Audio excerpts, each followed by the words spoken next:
तीसरे दिन का ये जो पहला अभ्यास सत्र है उसमें आप सभी का स्वागत करता हूं और आशा है आप सभी की नींद अच्छी हो गई होगी, स्वस्थ हो गए आप ध्यान के पश्चात और तैयार हो गए जो हमें गुटों में चर्चा है उसके लिए। जो भी कुछ मुद्दे यहाँ मैं आपके सामने आज बताने वाला हूँ उसको ग्रहण करने के लिए, सुनने के लिए। तो पिछले 2 दिनों में बाबा साहब अंबेडकर जी की ये जो विरासत है उस विरासत को हम देखने की कोशिश कर रहे हैं और जिसमें हम एक बात देखते हैं कि बुद्ध होकर गए हैं, इस पर सभी का विश्वास है क्योंकि वो एक इतिहास है। लेकिन जैसे मैंने कल बताया कि जहां वो पैदा हुए वहां से ही लगभग 750 साल तक उनका नामो निशान नहीं था और उस परिस्थिति को मद्देनजर रखते हुए जिस तरह से बाबा साहब अंबेडकर जी ने बुद्ध को स्वयं पढ़ा, बुद्ध को स्वयं समझने की कोशिश की और फिर जिस दौर से वो स्वयं गुजर रहे थे, दुनिया गुजर रही थी, उस दौर पे लोगों को बुद्ध किस तरह से भाएंगे, उस तरह से बाबा साहब ने बुद्ध को लोगों के सामने रखने की जो कोशिश की है वो बाबा साहब की एक बहुत ही अनोखी ऐसी बात है। बहुत बार ये सवाल आता है कि विरासत जो है ये बाबा साहब की है या बुद्ध की है, लेकिन बुद्ध ने तो हमसे कुछ डायरेक्ट बात की नहीं है ना। उनका जो दर्शन था वो शब्दों में था और पारंपरिक था। बाबा साहब ही कहते हैं कि बुद्ध ने अपनी शिक्षा या धर्म बताने के केवल 1 या 2 ही कारण हैं और वो 1 या 2 कारण इतने ही है कि संसार में दुख है, इस बात को समझना और उस दुख को मिटाने का प्रयास करना। इस दुख को खत्म करने के लिए हम जो कुछ करें वो करना।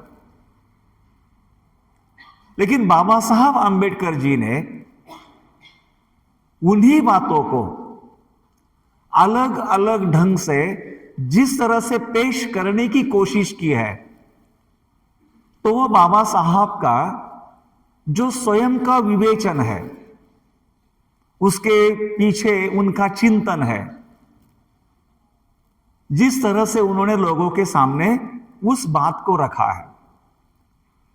तो 2 बातें हमने कल तक देखी है जो बाबा साहब के मृत्यु के बहुत पहले, यानी ज्यादा से ज्यादा 55 दिन या 2 महीने के पहले का समय था। जैसे काठमांडू का जो उनका प्रवचन है जिसमें से हमने एक मुद्दा लिया था, मन का परिवर्तन और विश्व का परिवर्तन, और कल जो हमने मुद्दा लिया था वो बाबा साहब ने जो हमें त्रिरत्न दिए जो उनके धम्म प्रवर्तन से या धम्म स्वीकार से संबंधित था। आज हम तीसरा जो मुद्दा लेने वाले हैं वो मुद्दा अपने आप में एक बड़ी विशेषता रखता है। वो भले ही थोड़े पहले हुआ है और वो ये है कि बाबा साहब अंबेडकर जी ने अपने देश को जो संविधान दिया है, ये संविधान ये बाबा साहब अंबेडकर जी की सबसे बड़ी देन है। अभी संविधान अपने आप में बहुत बड़ा, बहुत व्यापक ऐसा विषय है तो उस संविधान को हम स्पर्श नहीं करने वाले हैं,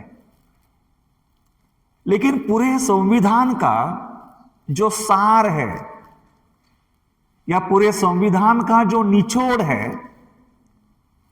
वो निचोड़ हमें संविधान की जो उद्देशिका है या जिसे हम प्रास्ताविका कहते हैं, अंग्रेजी में जिसे हम प्रीएम्बल कहते हैं, उस प्रीएम्बल में दिखाई देता है। और वो जो प्रीएम्बल है या जो प्रास्ताविका या उद्देशिका है, उस उद्देशिका का मानो प्रतिरूप है। संविधान में जो भी कुछ आया है उसका सार रूप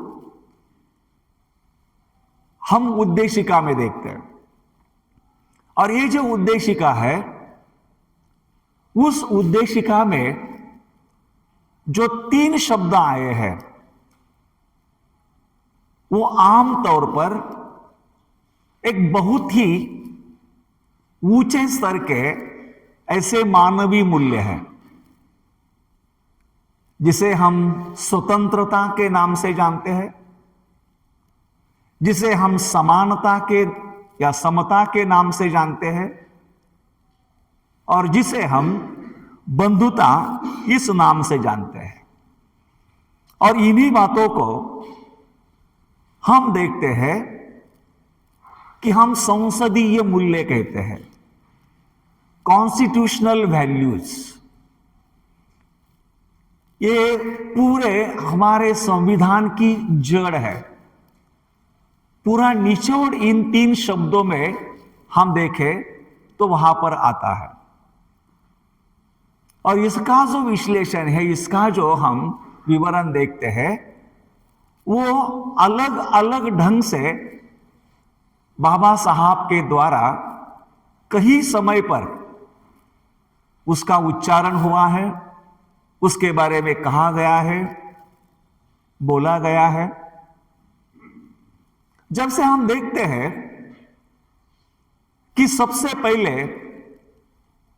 1927 में बाबा साहब आंबेडकर जी ने जब मनुस्मृति जलाने का जो कार्यक्रम किया, उसका मैंने आपको दाखिला दिया था कि उस अपने प्रवचन में या भाषण में उन्होंने फ्रांस के राज्य क्रांति का संदर्भ दिया था। और वो संदर्भ देते समय उन्होंने जैसे फ्रांस के राज्य क्रांति में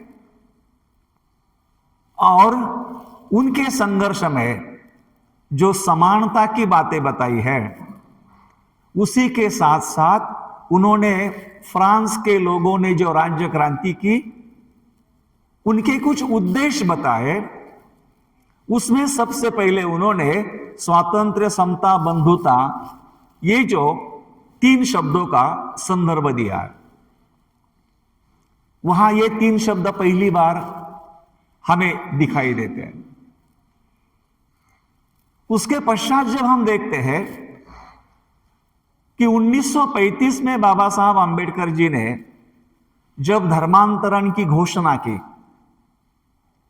उस धर्मांतरण की घोषणा के पश्चात उन्होंने धर्मांतर की तैयारी करने के लिए पहली बार 1936 में बंबई में बहुत बड़ी एक सभा बुलाई थी। बड़ा माहौल था और वहां पर उन्होंने एक प्रवचन दिया है, धर्मांतरण क्यों करके। उसमें हमें सहानुभूति, स्वतंत्रता और समानता, इन 3 शब्दों का जिक्र दिखाई देता है। उसी साल बाबा साहब आंबेडकर जी ने लाहौर के जात पात तोड़क मंडल, जो एक हिंदू संगठन था लेकिन वो ज्यादा पुरोगामी विचार का था, और वो लोग स्वयं जाति तोड़ने का प्रयास कर रहे थे। उन्होंने अपने वार्षिक सम्मेलन के लिए बाबा साहब आंबेडकर जी को अध्यक्ष के रूप में निमंत्रित किया था और बाबा साहब ने उस सम्मेलन के लिए अपना बड़ा तगड़ा प्रवचन तैयार किया था, लेकिन वो इतना स्पष्ट रूप से था, उसमें आलोचना भी थी और सुधार भी बताए गए थे।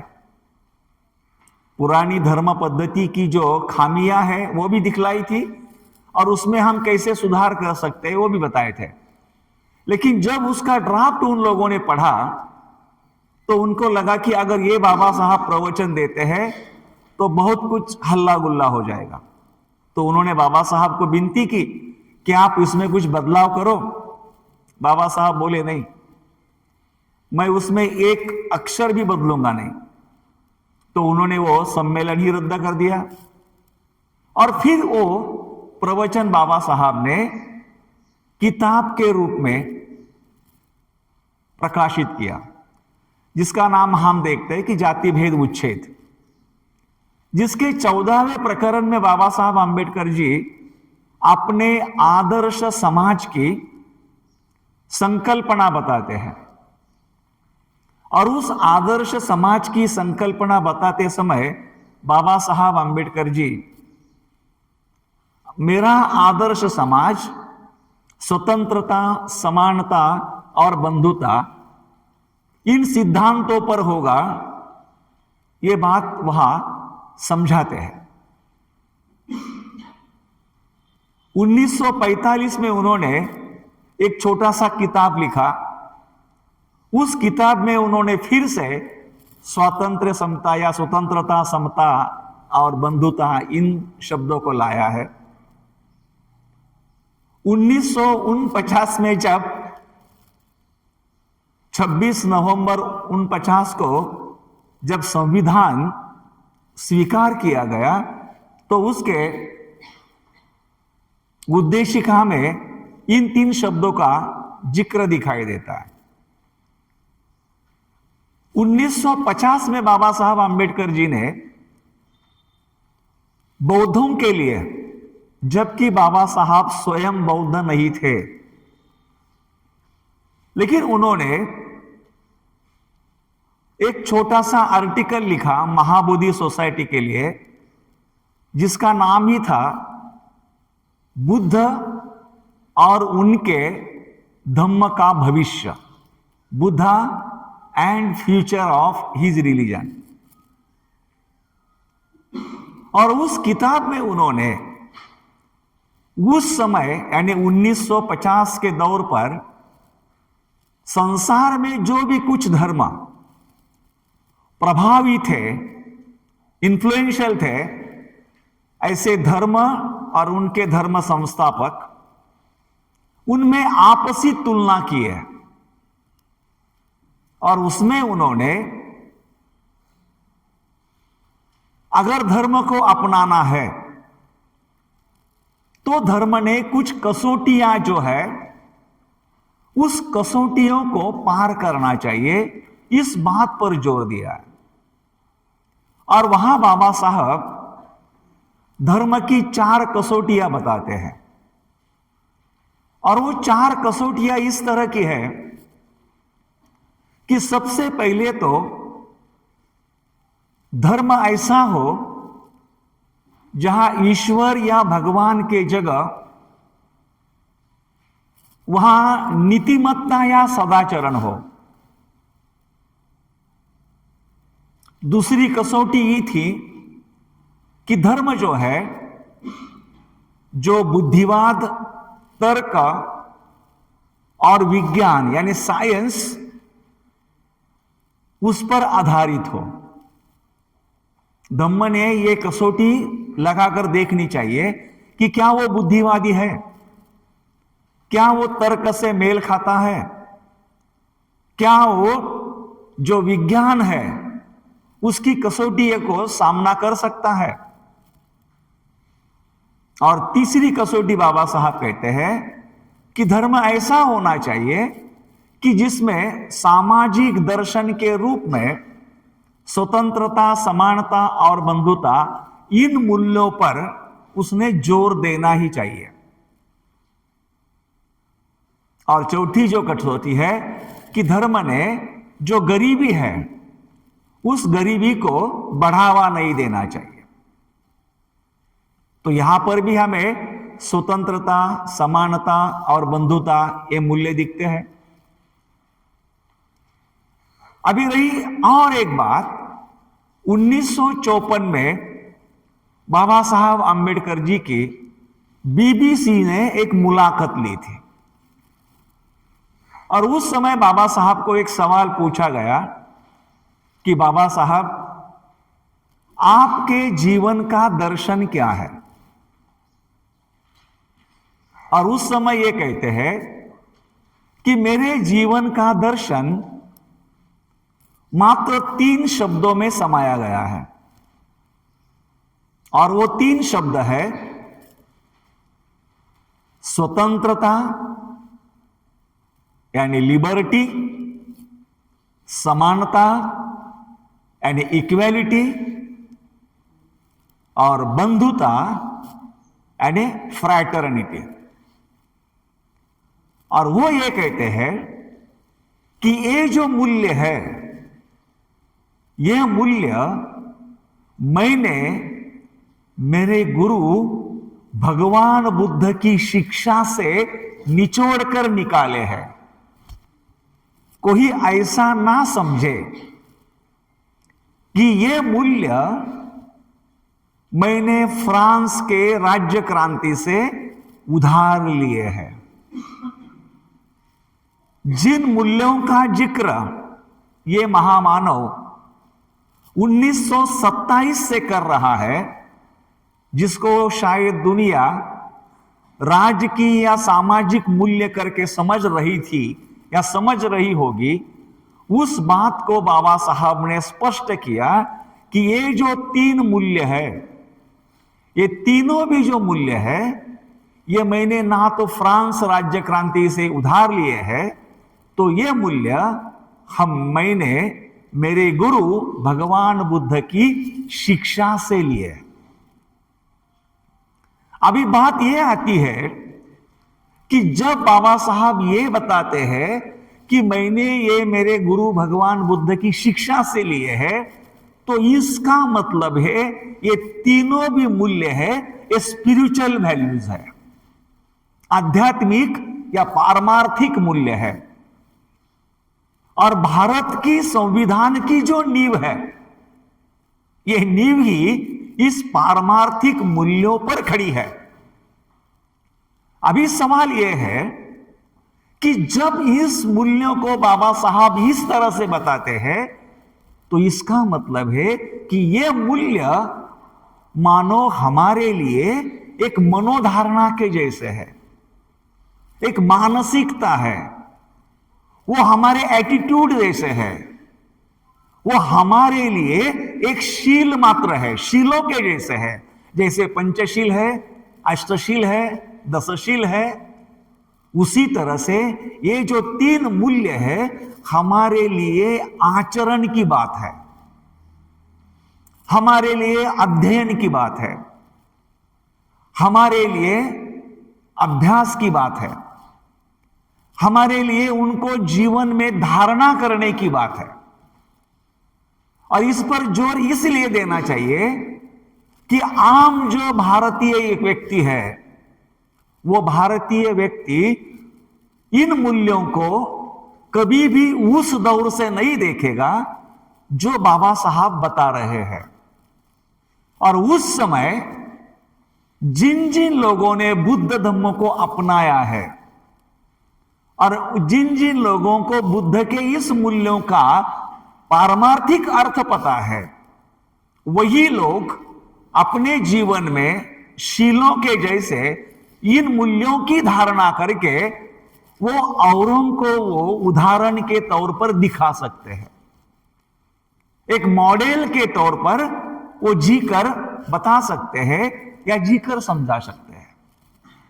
और इसीलिए बाबा साहब आम्बेडकर जी ने जब 26 नवंबर 1949 को संविधान सभा में जो भाषण दिया था, उस संविधान सभा में भाषण करते हुए बाबा साहब ये कहते हैं कि आज से 2 महीने के बाद यानी 26 जनवरी को जब इस संविधान को स्वीकार करके हमारा जो देश है वो लोकतांत्रिक बनेगा, तो उस समय हमारा ये जो देश है वो विरोधाभासी परिस्थिति में जाकर खड़ा होगा, कॉन्ट्राडिक्शन में जाकर खड़ा होगा। ऐसा लोकतांत्रिक देश जहां पर राजनीतिक या राजकीय लोकशाही है, लेकिन जहां सामाजिक लोकशाही नहीं है, जहां सामाजिक लोकतंत्र नहीं है, वहां राजकीय लोकतंत्र को ज्यादा समय टिकने की संभावना कम होती है। और वो कहते हैं सामाजिक लोकतंत्र की जो जड़ें हैं, जो मूल्य है, वो मूल्य स्वातंत्र्य, समानता और बंधुता, इन तीनों में समाई हुई है। और ये जो स्वातंत्र्य, समानता और बंधुता है, वो 3 मूल्य है, उसको त्रिमूर्ति कह सकते हैं, जो एक दूसरे से अलग नहीं हो सकते। और मुझे इस बात का डर है कि अपने देश में इन 3 मूल्यों को लोगों के दिलो दिमाग में उतारना कठिन है।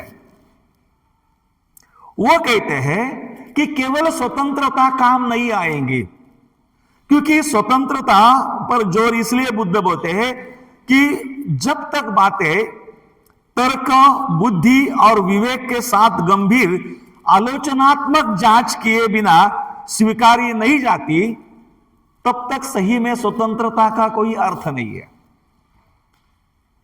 और इस बात को उन्होंने कालाम सूत्र के जरिए बाबा साहब ने अच्छी तरह से समझाया है। और इसलिए महत्वपूर्ण बात है कि जो स्वतंत्रता है, उस स्वतंत्रता को हम छोड़ नहीं सकते, क्योंकि समता के बगैर स्वतंत्रता रही तो हम शोषण की तरफ जाएंगे, स्वतंत्रता के बगैर समता रही तो अत्याचारी या दमनकारी प्रवृत्तियां बढ़ेगी, और बंधुता के बगैर अगर स्वातंत्र्य और समता होती है तो उसका मतलब है कि हम अस्थिरता की तरफ बढ़ेंगे। इसीलिए तीनों सिद्धांत एक दूसरे से अलग नहीं किए जा सकते। और बाबा साहब कहते हैं कि मुझे सबसे बड़ा तो डर इस बात का है कि हमारा जो देश है वो जाति प्रथा की श्रेणीबद्ध ऊंच नीचता में जकड़ गया है। और जब तक जातीयता खत्म नहीं होती, तब तक बंधुता अस्तित्व में नहीं आ सकती। और जब तक बंधुत्व नहीं है, तब तक ना स्वातंत्र्य है ना समता है। और इस तरह से हमारा देश चलता रहा तो हमारे देश के सामाजिक लोकतंत्र को सबसे बड़ा गंभीर धोखा है। और जब सामाजिक लोकतंत्र नहीं रहेगा तो राजकीय लोकतंत्र जो है वो कमजोर हो जाएगा और अंत में वो खत्म भी हो सकता है। हमने प्राप्त किया हुआ ये जो स्वातंत्र्य है, ये स्वातंत्र्य हम दोबारा गंवा भी सकते हैं। हम आज देखते हैं इस संविधान को अस्तित्व में आकर इतने साल हुए हैं। अपना देश एक ऐसा देश है दुनिया में, कहीं भाषा, कहीं संस्कृतियां, इतने सारे राज्य हैं, लेकिन इतने सब होने के बावजूद भी, इतनी बड़ी भारी आबादी होने के बावजूद भी ये देश आज भी एक राष्ट्र करके टिका है। उसका कारण इस संविधान ने उसकी जड़ें बांध के रखी है। अगर संविधान अच्छी तरह से लोग कार्यान्वित करते हैं तो हमारा देश आज कहीं अलग ऊंचाई पर होता, हमारे देश की स्थिति अलग होती। लेकिन भाइयों और बहनों, ये जो मूल्य है हम क्यों देख रहे हैं? क्योंकि बाबा साहब के अनुयायी के रूप में हमारी जिम्मेदारी अन्य भारतीयों से ज्यादा बनती है। क्योंकि स्वतंत्रता, समता और बंधुता, इन तीन मूल्यों को हम अपने जीवन में खुद जीकर औरों को उदाहरण के रूप में हम कैसे पेश करें? हमारे अनुभव से हम दुनिया को कैसे दिखाएं और लोगों को कि बंधुता क्या होती है, समता क्या होती है, स्वातंत्र्य क्या होता है। अभी जब हम स्वतंत्रता की बात कहते हैं तो वो एक ऐसी बात है कि जहां पर हम विवेक से सोचें, तर्क से सोचें, अपने आप को एक तरह से सवाल करें, तसल्ली करें और उसके बाद उस बात का हम स्वीकार करें। और इसलिए इन तीन मूल्यों को हम विस्तार से समझने की कोशिश करने वाले हैं। बाबा साहब अंबेडकर जी ने इन्हीं मूल्यों को बहुत अच्छी तरह से समझाने की, बताने की कोशिश की है। लेकिन यहां पर बाबा साहब अपने 1936 के भाषण में, जो उन्होंने धर्मांतरण क्यों इसमें दिया है, वहां स्वतंत्रता का जो अर्थ है वो भगवान बुद्ध ने बताई हुई मुक्ति का अर्थ उससे जोड़ा है। केवल बाह्यातकारी स्वतंत्रता के बारे में बाबा साहब नहीं बोलते हैं, तो वो जिक्र करते हैं मन का स्वातंत्र्य, अंदरूनी स्वातंत्र्य, psychological freedom, emotional freedom, mentally freedom. और वो कहते हुए मैं मेरे दृष्टि से बताने के बजाय बाबा साहब क्या बोलते हैं वही जो बातें हैं मैं आपके सामने पढ़ता हूं मेरे विश्लेषण के बगैर, जिससे बाबा साहब की तीव्रता जो है शब्दों की वो जैसी की वैसी आपको समझ में आएगी। वो कहते हैं मनुष्य के पास शरीर के साथ मन भी है, उसे शारीरिक स्वतंत्रता के साथ साथ मानसिक स्वतंत्रता की भी आवश्यकता है। केवल शारीरिक स्वतंत्रता कोई लाभ नहीं, मानसिक स्वतंत्रता अत्यंत महत्वपूर्ण है।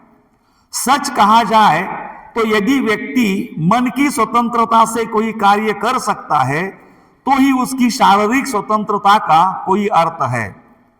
कैदी को जंजीरों में जकड़ा कर रखकर स्वतंत्र कर दिया जाए, इस घोषणा के मूल में क्या सिद्धांत छिपा है? स्वतंत्रता का सिद्धांत तो यह है कि व्यक्ति अपनी शक्ति तथा योग्यताओं का अधिक से अधिक क्षमता से उपयोग करे। ऐसी स्वतंत्रता क्या लाभ जिसमें व्यक्ति का मस्तिष्क स्वतंत्र न हो। जिस व्यक्ति का मन स्वतंत्र नहीं है, चाहे वो जंजीरें में जकड़ा न हो, फिर भी गुलाम है, न कि स्वतंत्र व्यक्ति। जिस व्यक्ति का मन स्वतंत्र नहीं है, वो चाहे जीवित दिखता है लेकिन वास्तव में मरे हुए व्यक्ति से अच्छा नहीं है। मन की स्वतंत्रता ही किसी व्यक्ति के जीवित होने का प्रमाण है। तब क्या प्रमाण है या न जानने के किसी व्यक्ति के मस्तिष्क में स्वतंत्रता की ज्वाला बुझी है अथवा नहीं? किसे हम कह सकते हैं कि उसका मन स्वतंत्र है? मैं उसी को स्वतंत्र मानता हूं जो चेतना के साथ जागरूक है, जो अपने अधिकारों को तथा कर्तव्य को जिम्मेदारियों के महसूस करता हो। वह जो व्यक्ति परिस्थितियों का गुलाम नहीं तथा वो परिस्थितियों के अपने भले के लिए बदलने की क्षमता रखता हो, जो रूढ़ियों का गुलाम नहीं, जो किसी का अंधा अनुयायी नहीं है, जिसकी चिंतन शक्ति कभी समाप्त नहीं हुई है, जो विवेकशील है, जो बुद्धिवादी है, वही व्यक्ति स्वतंत्र है। जो दूसरों पर निर्भर नहीं, जो दूसरों का अंधा अनुकरण नहीं करता, जो हेतु और प्रत्यक्षवादी दृष्टि से बिना सोचे किसी बात पर विश्वास नहीं करता है, जो व्यक्ति के अधिकारों का हनन होने पर पूरी शक्ति के साथ उसकी रक्षा करता है, जो व्यक्ति प्रतिकूल जनमत से नहीं घबराता, जो दूसरों के हाथ का खिलौना न बनना चाहता है, जो स्वाभिमानी है, वही व्यक्ति स्वतंत्र है, ऐसा मैं मानता हूं। जो व्यक्ति अपने जीवन का लक्ष्य तथा जीवन की बर्बादी दूसरों द्वारा नियोजित और स्वनियोजित उद्देश्यों से तय नहीं करता, जो बुद्धिजीवी है, जो बुद्धिमान है, जो अपनी बुद्धिमानी से अपने जीवन का लक्ष्य क्या होना चाहिए तथा अच्छे जनहित में उसका उपयोग कैसे हो, यह स्वयं ही तय करता है। सारांश यह कि जो पूरी तरह से स्वाधीन है, वही व्यक्ति स्वतंत्र है, ऐसा मैं मानता हूं। यह जो स्वतंत्रता की परिभाषा है, यह बुद्ध की स्वतंत्रता है, जो पूरी तरह से व्यक्ति के मस्तिष्क से मानसिक स्वतंत्रता की बात कहती है, जहां वो कहते हैं कि निश्चित ही आपको आपकी अपनी बातों को तर्क पर देखना है, बुद्धि और विवेक से देखना है, साथ ही गंभीर आलोचनात्मक जांच करके बिना उसको स्वीकारना नहीं है। आप देखते हैं हमारे इर्द गिर्द हम किस तरह से मानसिक पारतंत्र या मानसिक गुलामी में रहते हैं। जब व्यक्ति पढ़ा लिखा भी हो, आपको मैं एक उदाहरण बताता हूं, सोचो केवल उसके ऊपर। हमारे यहां की मानसिक गुलामी हमें कितना मजबूर कर देती है। हम देखते हैं कि हमारे जो साइंटिस्ट लोग हैं, वो कड़ी मेहनत करते हैं, 2 साल 4 साल 6 साल, और उसके बाद फिर वो यान बनाते हैं, रॉकेट बनाते हैं चांद पर जाने के लिए, मंगल पर जाने के लिए। लेकिन आपने कभी टीवी में वो प्रोग्राम देखा कि जब रॉकेट लॉन्च किया जाता है, सब मेहनत हमारे साइंटिस्ट करते हैं, जो बड़े विज्ञानी होते हैं, जिन्होंने शास्त्र पढ़कर वो बनाया होता है। लेकिन उसको लॉन्च करने से पहले सत्यनारायण की पूजा की जाती है। उसको लॉन्च करने के पहले जो पंडित बताएगा कि सही समय कौन सा है छोड़ने के लिए, उसी समय को उसका बटन दबाया जाता है। उस साइंस का क्या मतलब? जो साइंस समय देखकर और पूजा कर कर मंगल पर अपना लॉन्च कर रहा है, इसे कहते हैं मानसिक गुलामी। कि यहां हम विवेक से काम नहीं कर रहे, सूझबूझ से काम नहीं कर रहे। आपने अनुभव किया होगा कि जब हमने अभी अभी नए फाइटर फ्लाइट्स खरीदे ना, वो जब भारत में आए और जब उनका एक तरह से स्वीकार किया गया, तो उनको उड़ाने से पहले हमारे जो उस समय के संरक्षण मंत्री थे, उन्होंने हर चक्के के नीचे एक एक नींबू रखा, वहां नारियल फोड़ा, और उसके बाद वहां जो हमारे वैज्ञानिक थे उन विचारों ने परेड की। इसे कहते हैं मानसिक पारतंत्र। हम किसी मानसिक गुलामी में है। बाबा साहब कहते हैं विवेक हो, बुद्धिवाद हो, तर्कता हो, गंभीर आलोचना से आप सोचो, क्रिटिकली सोचो, और इस बात पर उन्होंने जोर दिया है। और इसीलिए हमें ये जो स्वतंत्रता है, उस स्वतंत्रता को ठीक तरह से सोचना होगा, पढ़ना होगा। बाबा साहब ने यहां कालाम सुक्त में इस बात को बहुत ही अच्छी तरह से समझाया है। एक बार हमारी चर्चा के लिए मैं केवल आपको वो उतारा पढ़ के दिखाता हूं। हे कालामो, तथागत ने कथन जारी रखा, किसी बात को केवल इसलिए मत मानो कि वह तुम्हारे सुनने में आई है। किसी बात को केवल इसलिए मत मानो कि वह परंपरा से प्राप्त हुई है। किसी बात को केवल इसलिए मत मानो कि वो बहुत लोगों से लोग उसके समर्थक हैं। किसी बात को केवल इसलिए मत मानो कि वह धर्म ग्रंथों से लिखी है। किसी बात को केवल इसलिए मत मानो कि वह तर्क शास्त्र के अनुसार है। किसी बात को केवल इसलिए मत मानो कि वह न्याय शास्त्र के अनुसार है। किसी बात को केवल इसलिए मत मानो कि ऊपरी तौर पर वह मान्य प्रतीत होती है। किसी बात को केवल इसलिए मत मानो कि वह अनुकूल विश्वास व अनुकूल दृष्टि की है। किसी बात को केवल इसलिए मत मानो कि वह ऊपरी तौर पर सच्ची प्रतीत होती है। किसी बात को केवल इसलिए मत मानो कि वह किसी आदरणीय आचार्य की कही हुई है। वो कहते हैं हर बात को अपने अनुभव के साथ टटेलो।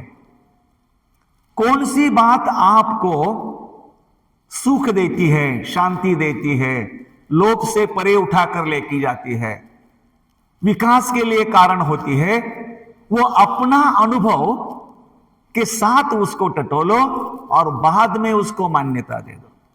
ये जो है इसको स्वतंत्रता का जाहिरनामा कहते हैं कि आपको चिकित्सा करनी है।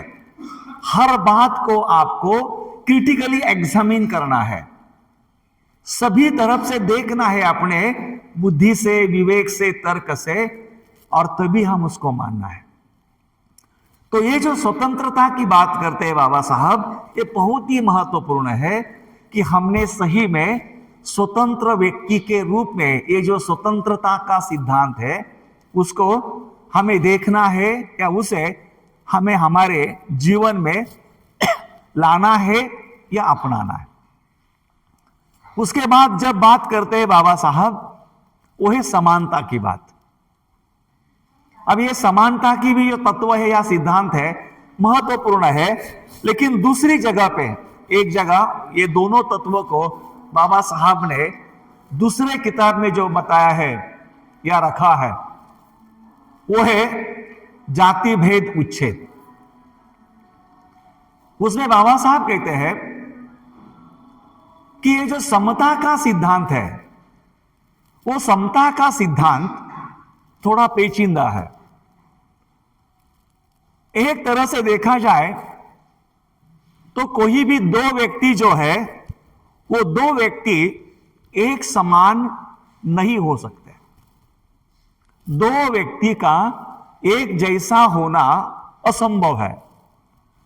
फिर दो भाई हो या दो बहनें हो या दो अच्छे मित्र हो, और उसकी वजह स्वयं बाबा साहब ही बताते हैं। वो कहते हैं कि 3 कारण है जो व्यक्ति को बनने के लिए महत्वपूर्ण है, और उसमें से पहला जो कारण है वो है उसकी पैदाइश। शारीरिक वंश परंपरा जो है वो वंश परंपरा से उसके मां बाप से उसको जो भी देन मिलती है वो उसकी पहली बात है। दूसरी बात वो बताते हैं कि सामाजिक उत्तराधिकार जो है या धरोहर के रूप में मिली पैतृक देखभाल, शिक्षा, वैज्ञानिक ज्ञान का अर्जन, ये सभी चीजों जो उसके अज्ञानी मुकाबले अधिक योग्य बनाती है। और अंत में तीसरी बात वो बताते हैं, यानी मां बाप की जो परवरिश है, रिश्तेदारी है, पढ़ाई है, स्कूल में जाना है, संस्कार जो मिलते हैं वो व्यक्ति के लिए एक महत्वपूर्ण पूंजी होती है। और तीसरी बात वो कहते हैं कि हर व्यक्ति का अपना जो स्वयं का प्रयास होता है, वो जो खुद प्रयत्न करते रहता है, उस प्रयासों से फिर वो व्यक्ति श्रेष्ठ बनता है। और ये हर व्यक्ति का प्रयास उसके ऊपर निर्भर है। हर व्यक्ति को जो परवरिश मिलेगी उस परवरिश का वो व्यक्तिगत रूप से कैसा इस्तेमाल करता है उस पर उसका बनना तय होगा। लेकिन ऐसा होते ही वो कहते हैं अगर कोई कमजोर है तो क्या हम उसको कमजोर ही समझें? या क्या हम उसको कमजोरी रखें? किस तरह से हम इस बात को समानता के सिद्धांत से मान सकते हैं या बराबरी के सिद्धांत से मान सकते हैं? और उसके लिए बाबा साहब एक बहुत अच्छा उदाहरण बताते हैं। वो कहते हैं कि समानता का जो सबसे अच्छा उदाहरण है वो है बुद्ध का संघ। समानता का जो उदाहरण है वो जो बुद्ध का संघ है, जिसमें कोई जाति प्रथा नहीं है, कोई उच्चता नीचता नहीं है, या कोई श्रेणीबद्धता नहीं है। उसका एक सटीक उदाहरण बुद्ध ने दिया है कि जब नदियां अलग अलग होती है तो फिर वो गंगा हो, यमुना हो, जमुना हो, ब्रह्मपुत्रा हो, उसका अलग नाम होता है, उसका अलग अस्तित्व होता है। लेकिन ये जब नदियां जो है जब सागर में जाकर मिलती है तो वहां सागर में ऐसे कुछ जगह नहीं है कि ये गंगा का पानी है, ये यमुना का है, ये नर्मदा का है, ये जमुना का है। सागर तो एक ही होता है। तो बुद्ध का जो संघ है उसी तरह से है, लेकिन हमारे जीवन का अनुभव अलग होता है। हम जो है हमारे संस्कारों के कारण और ये जो श्रेणीबद्ध जो ऊंच नीचता है वो होने के कारण हम लोगों को उनके पद से देखते हैं, उनके उपाधि से देखते हैं, उनके अधिकारों से देखते हैं, उनकी समाज में जो श्रेष्ठता है उससे देखते हैं। कोई चेयरमैन है, कोई सेक्रेटरी है, कोई डायरेक्टर है, कोई वकील है, कोई डॉक्टर है, कोई इंजीनियर है। तो उस इंजीनियर के अंदर का हम इंसान देखते ही नहीं, हम उसको इंजीनियर ही समझते हैं और हम उस दृष्टि से एक दूसरे का सम्मान करते हैं, ना तो एक व्यक्ति का सम्मान करते हैं। और इसीलिए बुद्ध के संघ में हम देखते हैं सभी भिक्खु एक जैसे ही होते हैं, उनका चिवर एक ही पीले रंग का और उनका जो सर है मुंडा हुआ रहता है, उनमें कोई ऊंच नीचे नहीं होता है। अभी आप भी यहां देखते होंगे कि जो धम्मचारी है सभी एक ही रंग का बंगाली पहनते, नीले रंग का, और सभी के पास एक ही केसा होता है। यहां किसी के यहां पर लेबल नहीं रखा है, यहां कौन चेयरमैन है, कौन डायरेक्टर है, कौन सेक्रेटरी है, कौन ट्रस्टी है, कौन नॉन ट्रस्टी है। और ये भी है, ये समानता का प्रतीक है नीला शर्ट। और ये जो है आकाश, जो आसमान है वो नीले रंग से बना हुआ है। व्यापकता, शून्यता है, कोई ऊंच नीचे नहीं है, कोई ग्रेडेशन नहीं है, समता है, समभावना है। और उसी दृष्टि से हमें इस समता को हमारे इर्द गिर्द के लोगों के साथ समभावना से बर्ताव करना है, उसको हमारे जीवन में ढालना है, ना कि व्यक्तित्व के श्रेष्ठता के ऊपर, ऊंच नीचता के ऊपर। सभी के साथ एक समान व्यवहार हो। और तीसरी जो बात वहां पर बाबा साहब कहते हैं वो है बंधुत्व। और बंधुत्व का जो संबंध है वो बाबा साहब सीधा सीधा भगवान बुद्ध की जो मेत्ता है, मैत्री है या करुणा से जोड़ते हैं। और मैत्री या करुणा एक ऐसा भाव है जो भाव हमें हमारे सगे भाई या बहन के प्रति लगता है। वही सगे भाई या बहन के प्रति लगने वाली जो भावना है वो हमें अखिल मानवता के प्रति महसूस हो। और इसी को कहते हुए बाबा साहब बहुत अच्छी तरह से बातों को यहां रखते हैं। वो कहते हैं जाति भेद उच्छेद में, मैं दोबारा उजागर करता हूं उसको, अगर मुझे पूछे तो मेरा आदर्श होगा ऐसा समाज जो आजादी, बराबरी और भाईचारे पर आधारित हो। मैं किसी अन्य की कल्पना नहीं कर सकता। एक आदर्श समाज गतिशील होना चाहिए, यह ऐसे साधनों से पूर्ण होना चाहिए ताकि एक भाग में होने वाला परिवर्तन दूसरे भाग में पहुंचाया जा सके।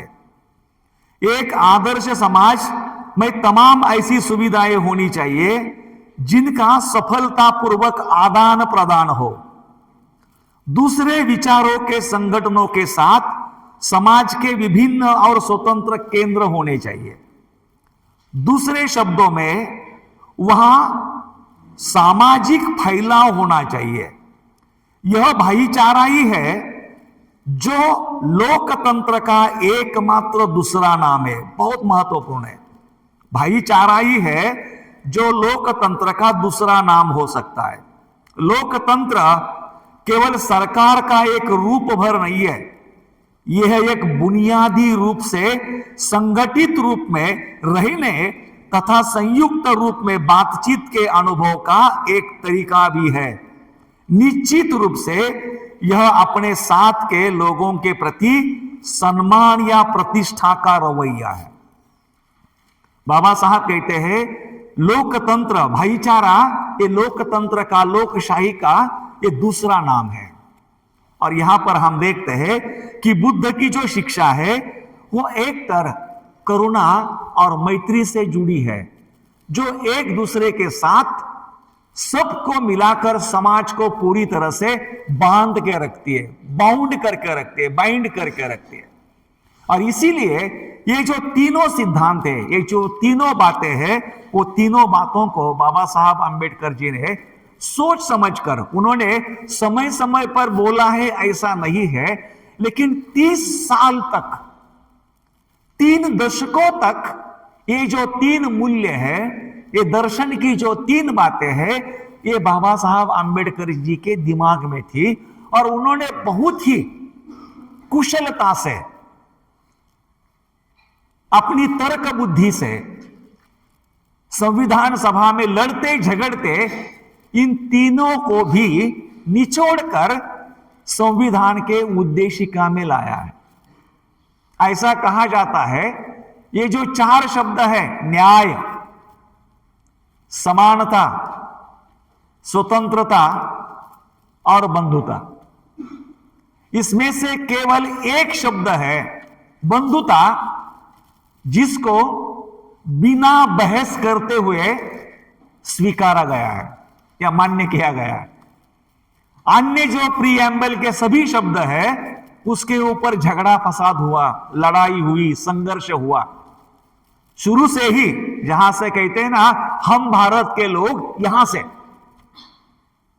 लोगों को लगता था कि ईश्वर को अर्पित किया जाए, ये किया जाए, वो किया जाए, लेकिन बाबा साहब ने वो नहीं होने दिया।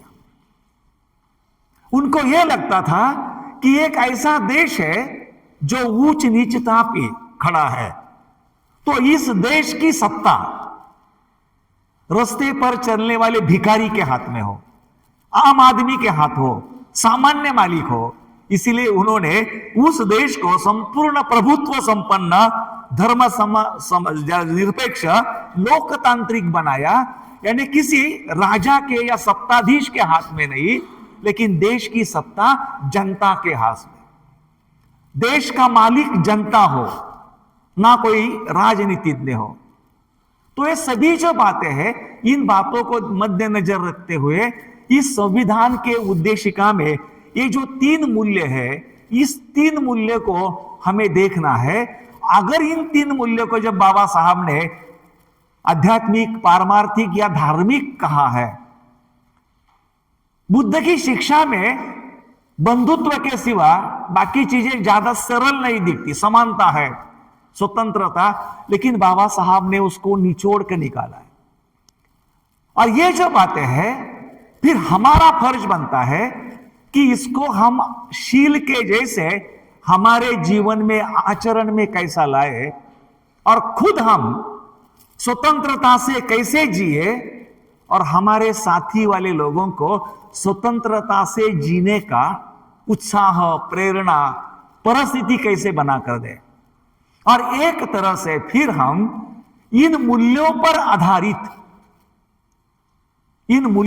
आधारित व्यवस्था कैसे बनाए, जो ने हमने पहले दिन देखा था कि बाबा साहब चाहते थे कि हमें नीतिमान समाज बनाना है, हमें मॉरल ऑर्डर बनानी है। विश्व मन क्या है? ऐसे लोगों का इकट्ठा होना जिन लोगों का मन परिवर्तित हुआ है, बदला हुआ है।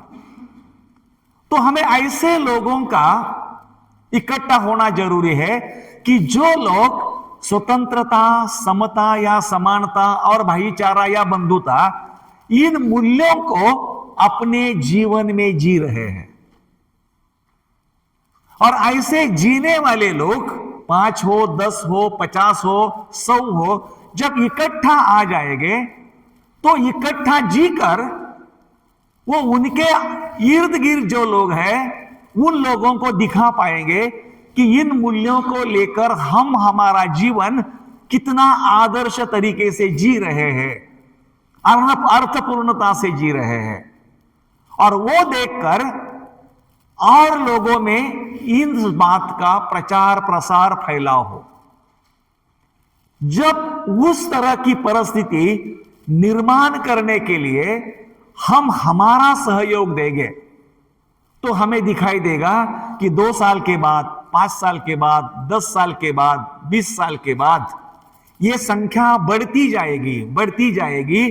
और फिर जो डर बाबा साहब ने 1949 में बताया था, वो डर शायद हम विधायकता में बदल पाएंगे।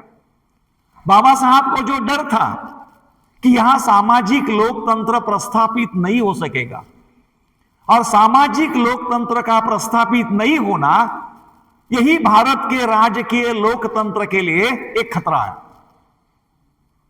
तो अगर हमें भारत के लोकतंत्र को बचाना है तो रास्ते पे जाके वहां रास्ता रोको करने से हमें इन सिद्धांतों को हमारे जीवन में लाना है। 1 से 2, 2 से 4, 4 से 8, 8 से 16, 1632, ऐसा ये कारवां अगर हम बढ़ाते गए तो एक ना एक दिन ये परिवर्तन हो सकता है, एक ना एक दिन ये बदलाव हो सकता है। और इसके लिए उसको कल्पना मत करो या कल्पना मत समझो। मैं हमेशा जिस बात से मैं प्रभावित हूं, जिस बात से मुझे प्रेरणा मिलती है, वही उदाहरण मैं देता हूं।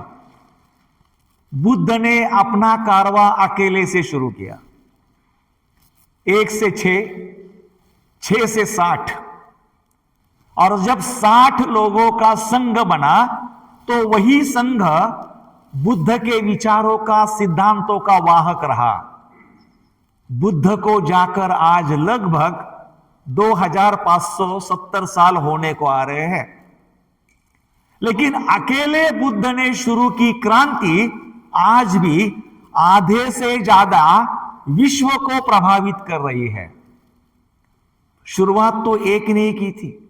अगर एक व्यक्ति 2500 साल के बाद आधी दुनिया को पकड़ के रख सकता है, तो उनकी विरासत जो हमें बाबा साहब ने सौंपी है, उसका अगर हम एक हिस्सा बनते हैं और 1 से 2, 2 से 4, इस तरह से हम वो काम आज शुरू करते हैं, तो भले हम होंगे या नहीं होंगे, लेकिन हम भूमि बना के रखेंगे कि एक ना एक दिन ये जो देश है, ये देश स्वतंत्रता के बलबूते पर, समानता के बलबूते पर और बंधुता के बलबूते पर दुनिया में एक आदर्श देश बनेगा। और बाबा साहब जिस तरह से चाहते थे कि बुद्ध के विचारों में ना हमें तो हमारे देश को और पूरे दुनिया को बदलने की ताकत है। तो भाई और बहनों, ये ताकत सही है, ये कोई काल्पनिक नहीं है, लेकिन ये ताकत हमारे अकेले के मानसिक परिवर्तन से जुड़ी है। तो हमने बाहर देखने के बजाय अगर हमारा परिवर्तन किस तरह से हो रहा है उस पर ध्यान देते हैं, और इन तीनों को, मूल्यों को हम एक तरह से हमारी मनोधारणा की तरह हमारे जीवन शीलों के जैसा ढालने की और आचरण करने की कोशिश करते हैं, तो मुझे लगता है कि निश्चित ही बड़ा आशावाद है, एक ना एक दिन हम बदलेंगे और हम दुनिया को बदलने की कोशिश करेंगे। तो आज के वर्ग के लिए इतना ही बताते हुए मैं मेरे शब्दों को विराम देता हूं। चाय आया है, चाय का आनंद लीजिए और अपने अपने गुटों में चर्चा के लिए जाइए। बहुत बहुत धन्यवाद। Thank you.